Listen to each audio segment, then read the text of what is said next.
Hello friends. आज हम सुन रहे हैं शिरीष के फूल, जो कि एक ललित निबंध है जिसे हजारी प्रसाद द्विवेदी ने कल्पलता संग्रह से लिया है। हजारी प्रसाद द्विवेदी अपने आप में एक जानी मानी हस्ती है। द्विवेदी जी का जन्म 1907 आरत दुबे के छपरा बलिया उत्तर प्रदेश में हुआ था। द्विवेदी जी कहते हैं, मैं साहित्य को मनुष्य की दृष्टि से देखने का पक्षपाती हूँ। द्विवेदी जी का साहित्य कर्म भारतवर्ष के सांस्कृतिक इतिहास की रचनात्मक परिणति है। द्विवेदी जी इस निबंध के माध्यम से बताते हैं कि जो पुरानी पीढ़ी और नई पीढ़ी में एक विचारों का एक द्वंद्व चलता रहता है, उस द्वंद्व से उभरकर पुरानी पीढ़ी को नई पीढ़ी के विचारों को अपनाना होगा, तभी हमारा एक नयापन आएगा समाज में। और इस नएपन को देखना चाहते हैं द्विवेदी जी। इन्होंने शिरीष के फूल की विशेषता एक मनुष्य के कोमल हृदय से की है कि जैसे शिरीष का फल तेज धूप गर्मी में सब कुछ सहकर अपने आप को बनाए रखता है, उसी प्रकार मनुष्य का हृदय भी इतना पवित्र है कि वो अपने अंदर सब कुछ समा सकता है। चलिए सुनते हैं। द्विवेदी जी कह रहे हैं, जहां बैठकर मैं ये लेख लिख रहा हूं उसके चारों तरफ शिरीष के फूल हैं। जेठ की जलती धूप में भी जबकि धरित्री निर्धूम अग्निकुंड बनी हुई है, शिरीष के नीचे से ऊपर तक फूलों से लद गया है। इतनी तेज धूप में भी, इतनी गर्मी में भी फूल सकने की हिम्मत इसमें कहां से आती है। कर्णिकार और आरव की बात भी मैं भूल नहीं रहा हूं, वह भी आसपास बहुत हैं, लेकिन शिरीष के साथ अमलतास की तुलना नहीं की जा सकती। वह 15-20 दिन के लिए फूलता है, बसंत ऋतु के पलाश की भांति। कबीरदास जी इस तरह 15 दिन के लिए लहक उठना पसंद नहीं करते। वो कहते हैं, इस तरह फूला भी तो क्या फूला। बसंत के आगमन के साथ ही लहक उठता है और आषाढ़ तक तो निश्चित रूप से मस्त बना रहता है। मन रम गया तो भरे वादों से निर्घात फूलता रहता है। जब उमस से प्राण उबलता रहता है, लू से हृदय सूखता रहता है, एकमात्र शिरीष कालजयी अवधूत की भांति जीवन की अजयता का मंत्र प्रचार करता रहता है। कवियों की भांति हर फूल पत्ते को देखकर मुग्ध होने लायक हृदय विधाता ने नहीं दिया, पर नितान टूट भी नहीं हो। शिरीष के पुष्प ऐसे मानस में थोड़ा हिल्लोल जरूर पैदा करते हैं। शिरीष के वृक्ष बड़े और छायादार होते हैं, पुराने भारत के रईस की तरह। जिन मंगल जनक वृक्षों की अपनी वृक्ष वाटिका की चार दीवारी के पास लगाया करता था, उनमें एक शिरीष भी है। अशोक, अरिष्ट, पुन्नांग आदि ऐसे छायादार वृक्षों में वृक्ष वाटिका जरूर मनोहर दिखती है। वात्स्यन ने तो कामसूत्र में बताया है कि वाटिका के सघन छायादार वृक्षों की छाया में ही झूला लगाया जाना चाहिए। यद्यपि पुराने कवि बकुल ने पेड़ में ऐसी दोलाओं को लगा देना चाहते थे, पर शिरीष भी क्या बुरा है। डाल इसकी अपेक्षाकृत कमजोर जरूर होती है, पर उसमें झूलने वालियों का वजन भी तो कुछ ज्यादा नहीं होता। कवियों की यही तो बुरी आदत है, वजन का बहुत ज्यादा महत्व नहीं देते। कवियों कवियों की ऐसी प्रवृत्ति से मुझे पसंद नहीं है। शिरीष का फूल संस्कृत साहित्य में बहुत कोमल माना जाता है। द्विवेदी जी कहते हैं कि कबीरदास ने ये बात शुरू शुरू में प्रचार की हो गई। उनका इस पुष्प से कुछ पक्षपात होगा और लेखक का भी है। सीरीज के पुष्प केवल भौरों के पदों का कोमल दबाव सहन कर सकते हैं, पक्षियों का तो बिल्कुल भी नहीं कर सकते। यहाँ तो इच्छा भी नहीं है कि सीरीज के फूल की बुराई की जाए। द्विवेदी जी कहते हैं, सीरीज के फूलों की कोमलता देखकर परवर्ती कवियों ने समझा कि उसका सब कुछ कोमल है। ये भूल है। इसके फल इतने मजबूत होते हैं कि नए फूलों के निकल आने पर ही स्थान नहीं छोड़ते।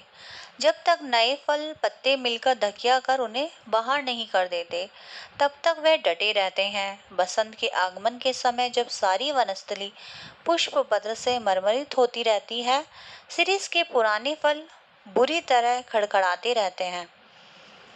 इनको देखकर ऐसा आश्चर्य होता है जैसे उन नेताओं की बात याद आ जाती है जो किसी प्रकार जमाने का रुख नहीं पहचानते और जब तक नई पौध के लोग उन्हें धक्का मारकर निकाल नहीं देते, तब तक वह जमे रहते हैं। द्विवेदी सोचते हैं कि जरा और मृत्यु ये दोनों ही जगत के अति परिचित और अति प्रामाणिक सत्य है। तुलसीदास ने अफसोस के साथ इनकी सच्चाई पर मुहर लगाई थी। धरा को प्रमाण यही तुलसी, जो फरा सो झरा, जो बरा सो बुताना। सीरीज के फूलों को देखकर द्विवेदी जी कहते हैं, क्यों नहीं फलते ही समझ लेते कि बाबा की झड़ना निश्चित है। सुनता कौन है? महाकाल देवता सपासप कोड़े चला रहे हैं, जीर्ण और दुर्बल झड़ रहे हैं। जिनमें प्राण कण थोड़ा भी ऊर्ध्वमुखी है, वह टिक जाते हैं। तुरंत प्राणधारा और सर्वव्यापक कालंग्नि का संघर्ष निरंतर चल रहा है। मूर्ख समझते हैं जहां बने हैं वहीं देर तक बने रहे तो काल देवता की आंख बचा जाएंगे। भूले हैं वो। हिलते बुलते रहो, स्थान बदलते रहो, आगे की ओर मुंह किए रहो तो कोड़ों की मार से भी बच सकते हो, जमे की मरे। एक एक बार मुझे मालूम होता है कि सीरी से अवधूत है।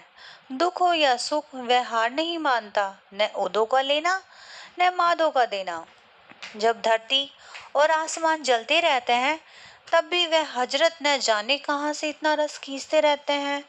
मौज से आठों यहाँ मस्त रहते हैं। एक वनस्पति शास्त्री ने द्विवेदी जी को बताया था कि यह उस श्रेणी का पेड़ है जो वायुमंडल से अपना रस खींचता है। जरूर खींचता होगा, नहीं तो भयंकर लू के समय इतने कोमल तंतु जाल और ऐसे सुकुमार केसर को कैसे उगा सकता था। अवधूतों के मुंह से ही संसार की सबसे सरस रचनाएं निकली हैं। कबीर बहुत कुछ इस सीरीज के समान ही थे, मस्त और बेपरवाह, पर सरस और मादक। कालिदास भी जरूर अनासक्त योगी रहे होंगे। सीरीज के फूल फक्कड़ाना मस्ती से ही उबज सकते हैं और मेघदूत का काव्य उसी प्रकार के अनासक्त अनाविल उन्मुक्त हृदय से उमड़ सकता है। जो कवि अनासक्त नहीं रह सका, जो फक्कड़ नहीं बन सका, जो किए कराए का लेखा जोखा मिलाने से उलझ गया, वह भी क्या कवि है? कहते हैं कर्नाट राज की प्रिया विज्जिका देवी ने गर्वपूर्वक कहा था कि एक कवि ब्रह्मा थे, दूसरे वाल्मीकि, तीसरे व्यास। एक ने वेदों को दिया, दूसरे ने रामायण को और तीसरे ने महाभारत को। इनके अतिरिक्त और कोई यदि कवि होने का दावा करे तो मैं कर्नाट राज की प्यारी रानी उनके सिर पर अपना बायां चरण रखती हूँ। मैं जानता हूँ कि इस उबालम से दुनिया का कोई कवि हारा नहीं है, पर इसका मतलब यह नहीं कि कोई लजाए नहीं तो उसे डांटा भी ना जाए। मैं कहता हूँ कि कवि बनना है मेरे दोस्तों तो फक्कड़ बनो। सीरीज की मस्ती को देखो, लेकिन अनुभव से मुझे बताना कि कोई किसी को की सुनता नहीं, मरने दो। कालिदास वजन ठीक रख सकते थे क्योंकि वे अनासक्त योगी की स्थिर प्रज्ञता और विदग्ध प्रेमी का हृदय पा चुके थे। कवि होने से क्या होता है? छंद तो द्विवेदी जी कहते हैं, छंद तो मैं भी बना लेता हूँ, तुक जोड़ लेता हूँ। और कालिदास भी छंद बना लेते थे, तुक भी जोड़ सकते थे। इसलिए हम दोनों एक श्रेणी के नहीं हो पाते। पुराने हृदय ने किसी ऐसे ही दावेदार को फटकारते हुए कहा था, वयम वयमपि कवय कवय कवस्ते कविल कालिदासा। मैं तो मुग्ध और विस्मय विमूढ़ होकर कालिदास के एक एक श्लोक को देखकर हैरान हो जाता हूँ। अब इस सीरीज के फूल का ही उदाहरण लीजिए। शकुंतला बहुत सुंदर थी। सुंदर क्या होने से कोई हो जाता है? देखना चाहिए कि कितने सुंदर हृदय से वह सौंदर्य डुबकी लगाकर निकला है। शकुंतला शकुंतला कालिदास के हृदय से निकली थी। विधाता की ओर से कोई कापण्य नहीं था, कवि की ओर से भी नहीं। राजा दुष्यंत भी अच्छे भले प्रेमी थे। उन्होंने शकुंतला का एक चित्र बनाया था, लेकिन रह रहकर उनका मन खींच उठता था। उफ, कहीं कोई कमी रह गई है, कहीं कुछ छूट गया है। बड़ी देर के बाद उन्हें समझ आया कि शकुंतला के कानों में वो शिरीष के फूल देना भूल गए हैं, जिनके केसर कंडस्थल तक लटके हुए थे, और रह गया है शरद चंद्र की किरणों के समान कोमल और शुभ मृणाल का हार। कृतन कर्णपित बंदन सखे शिरीष मांग विल डी केसरम नैवा सरचमरी ची कोमलम मृणाल सूत्रम रचितम स्नानतरे। कालिदास ने यह श्लोक न लिख दिया होता तो द्विवेदी जी कहते हैं कि मैं समझता कि वे बस और कवियों की भांति कवि थे, सौंदर्य पर मुग्ध, दुग्ध से अभिभूत, सुख से गत। पर कालिदास सौंदर्य के बाह्य आवरण को भेद कर उसके भीतर तक पहुंच सकते थे। दुख हो कि सुख, वे अपना भाव रस उस अनासक्त कृषिवल की भांति खींच लेते थे, जो निर्दलित इक्षदंड से रस निकाल देता है। कालिदास महान थे क्योंकि वे अनासक्त रह सके थे। कुछ इसी श्रेणी की अनासक्ति आधुनिक हिंदी कवि सुमित्रानंदन पंत में है। कविवर रविंद्रनाथ में भी ये अनासक्ति थी।